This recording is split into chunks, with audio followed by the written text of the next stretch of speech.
Hi, it's Peter Schiff. It is Monday, October 15th, 2012. Well, a lot of my critics have pointed out that my forecast that quantitative easing would produce inflation was wrong because they look at all the government indexes that purport to measure inflation, such as the CPI, the PCE, the GDP deflator, and they use those numbers to prove that I'm wrong. Well, first of all, I never said that quantitative easing would lead to inflation. Quantitative easing is inflation. Inflation is an expansion of the money supply. Prices rise as a result of that expansion. So when the Fed is printing money, creating money out of thin air, and using it to buy bonds or mortgages, that's inflation. Now, what I have said is that the inflation that the Fed is creating will lead to rising consumer prices. And again, critics such as Paul Krugman will point to government measures to say Peter Schiff is wrong, there is no inflation. Well, first of all, there is a lag between inflating the money supply and rising prices, particularly consumer prices, because the new money enters the economy through different means. Sometimes inflation shows up first in asset prices, like rising stock prices, rising real estate prices, or rising bond prices. All of that can result from inflation.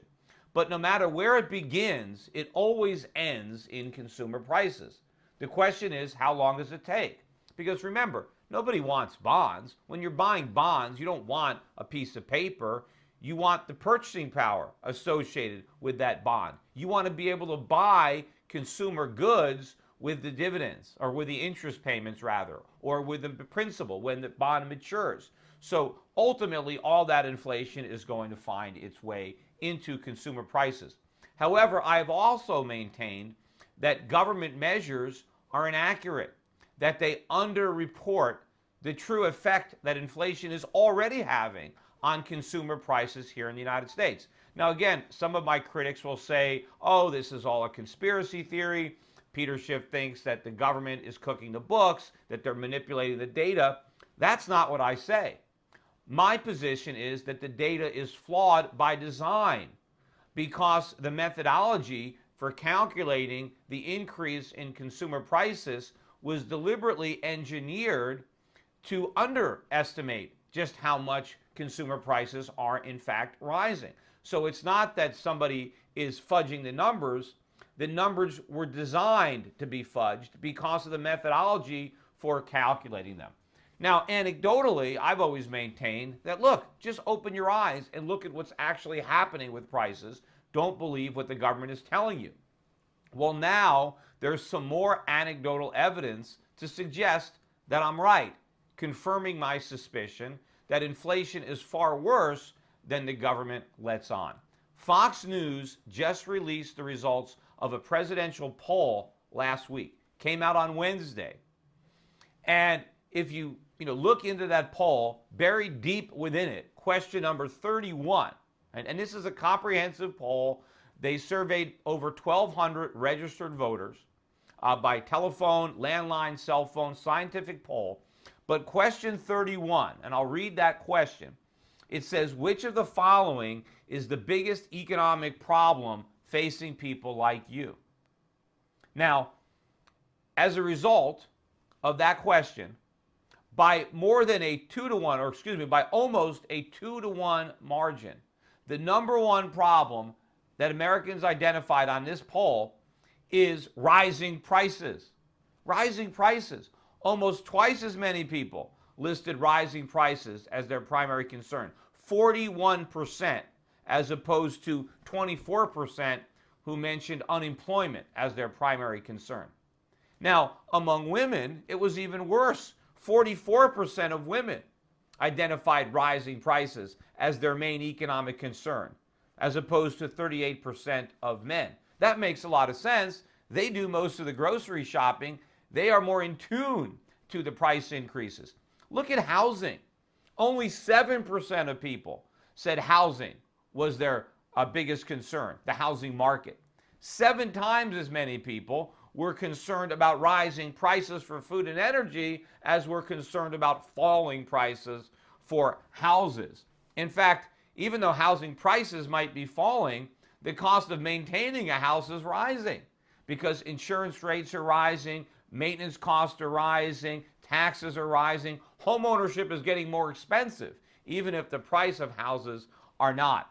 But it's also significant if you look across all the demographic groups, white, non-white, college educated, non-college educated, the results are always the same. The number one concern by a wide margin is inflation.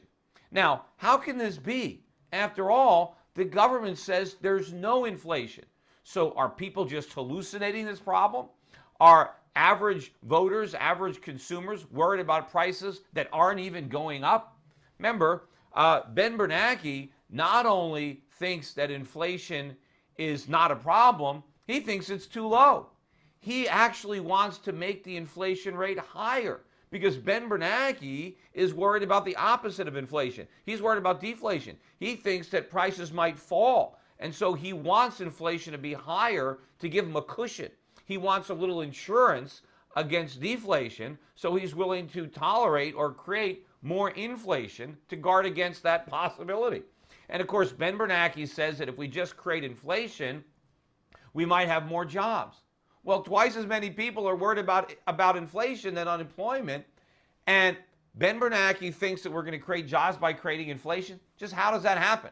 Well, one way is he thinks, well, if we create inflation, housing prices will go up. And through the wealth effect, people will have more wealth and they'll go out and spend more money. And that will create more jobs. Well, first of all, 7 times as many people are worried about the fact that inflation is already too high, as opposed to worried about real estate market. But the Fed is not going to create purchasing power by creating inflation. He's going to destroy purchasing power. Because if he keeps creating inflation and consumer prices keep rising, in fact, they're going to rise even faster in the future than they are now, consumers aren't going to have any extra money for discretionary purchases. They're going to be spending all of their money on basic necessities like food and energy.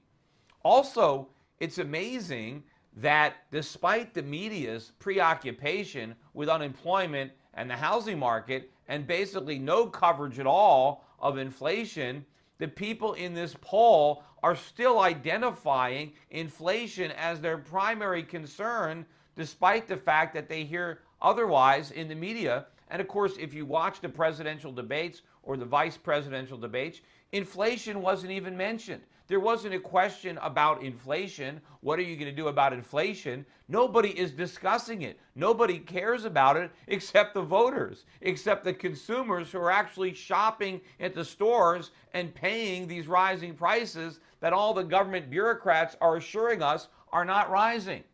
But what's more likely? What's more likely? That the consumers who are buying stuff are just hallucinating, that they're worried about a non-existent problem? Or maybe the government's got it wrong. Maybe the statisticians using their models are wrong. Maybe inflation is really a lot higher than what the government acknowledges. And that makes a lot more sense to me. And once you accept that, a lot more makes sense. For example, the government claims the economy is growing only because the GDP deflator is so small. We got the last GDP number again. Government said the economy is growing at 1.3% because inflation was assumed to be 1.6%.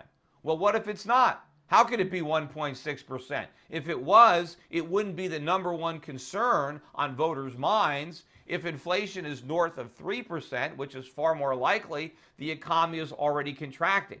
And that makes a lot more sense to me. People keep wondering why the recovery isn't creating jobs or why the recovery isn't creating rising incomes. Well, the reason it's not doing it is because the recovery is an illusion. It's not real. And so since there's no real recovery, how can we get real jobs? How can we get real gains in our incomes? And here's what really should bother you. If the government, if the Federal Reserve thinks inflation is non-existent now, think about how much worse it's going to be, because they are deliberately creating more because they don't think it's enough. So all the people who were polled, who think inflation is bad now, they ain't seen nothing yet. Wait till they see how much worse it's going to get.